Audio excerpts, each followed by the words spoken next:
Welcome to Ryan 360. Today I'm in Montreal and I am at Saint Joseph's Oratory of Montreal. This place is absolutely massive. It is huge.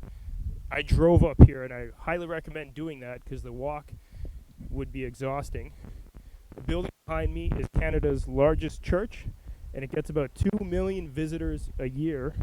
And it was founded in 1904 and it took about 6 decades to build.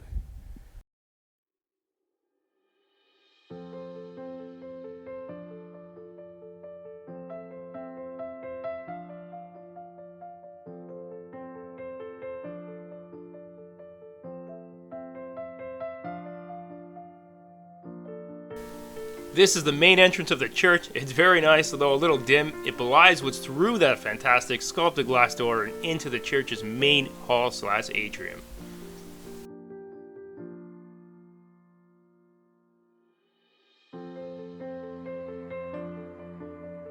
At the center of the church is the largest church dome in Canada and among the largest and tallest domes in the world, designed by architect Dom Belay. The dome is a double shell design, meaning it consists of 2 domes, one on the interior and one on the exterior, with empty space in between. The outer dome of the oratory consists of 8 pointed arches laying atop an octagonal drum with a lantern and cross. A fun fact, the inner dome's thickness measures only 12.7 centimeters or 5 inches thick. When related to its overall size, it's akin to an eggshell. And finally, if you're wondering how tall it rises, it's 60 meters or 200 feet from the nave floor, straight up. Here we are in the main atrium of the church. Take a look around at all the spectacular art and architecture. Construction began in 1914 and is a mix of Renaissance Revival exterior with an Art Deco interior. Here are some of the noteworthy people responsible for the installations you see all around you. And yes, I'm going to destroy these names, so I apologize. The interior architect was Gerard Notbart. The flooring is made of quartzite tiles. The Stations of the Cross were sculpted by Roger de Villiers. The large mosaic was created by A. Liberat Workshops of France.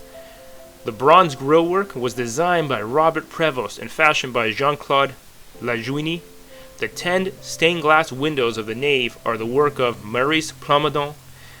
The Tracker Grand Organ was crafted by the world-famous Rudolf von Beckerath of Germany, and the total seating capacity is 2,028, including the choir and the family gathering. What a spectacular place.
We are now in the famous Votive Chapel.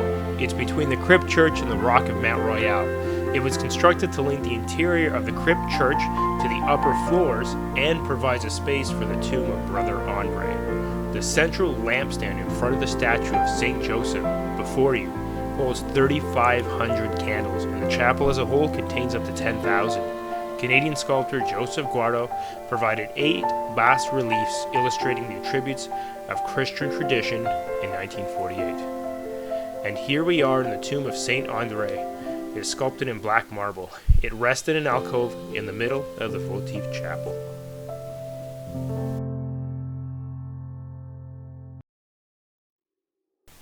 Between the crypt below and the main church above sits a small shrine of sorts with educational depictions of Brother Andre in various points of his life and other artifacts. Some would call this place the heart of the church, and that's because literally Brother Andre's heart sits in a urn behind glass. Now, if that's not interesting enough, the heart was actually stolen in 1973.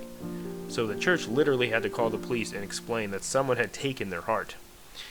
After offering a $50,000 reward, the heart was recovered in 1974.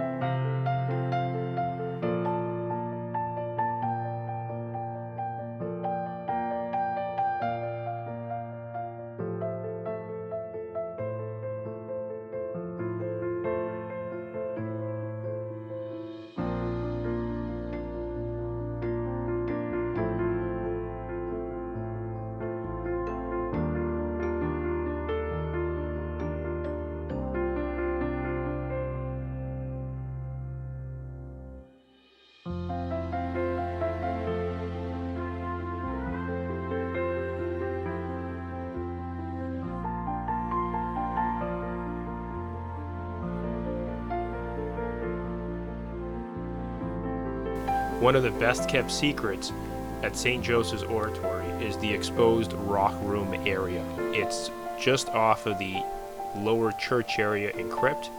It is a room that's quite small, but it shows the actual solid rock of the mountain and the engineering and the construction that went in to build this place. It's absolutely phenomenal. They included this in there, and it's a really cool thing to check out.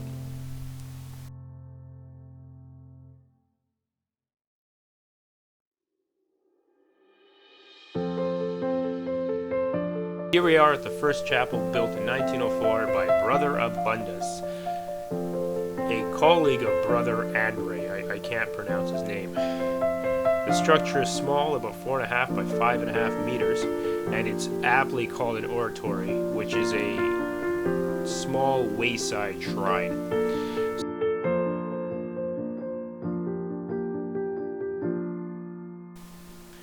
Here we are on the terrace of Saint Joseph's Oratory, which provides spectacular panoramic views of Montreal. You can see the ongoing construction below, and it's part of a major redevelopment project that includes building a new welcome center, reconfiguring the gardens of the Holy Family Plaza, and renovating the museum and upgrading the dome of the basilica. Total costs are about $110 million.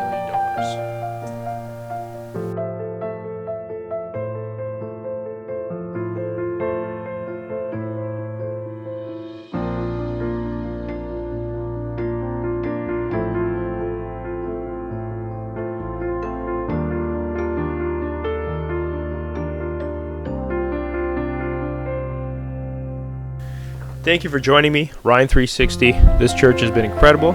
Please don't forget to subscribe to my channel. Absolutely important for the latest videos. I've got a lot of stuff planning to come out in the next few months. My next video is going to be at the Hillcrest TTC maintenance facility. That should be a very special one. And as always, let's go 360.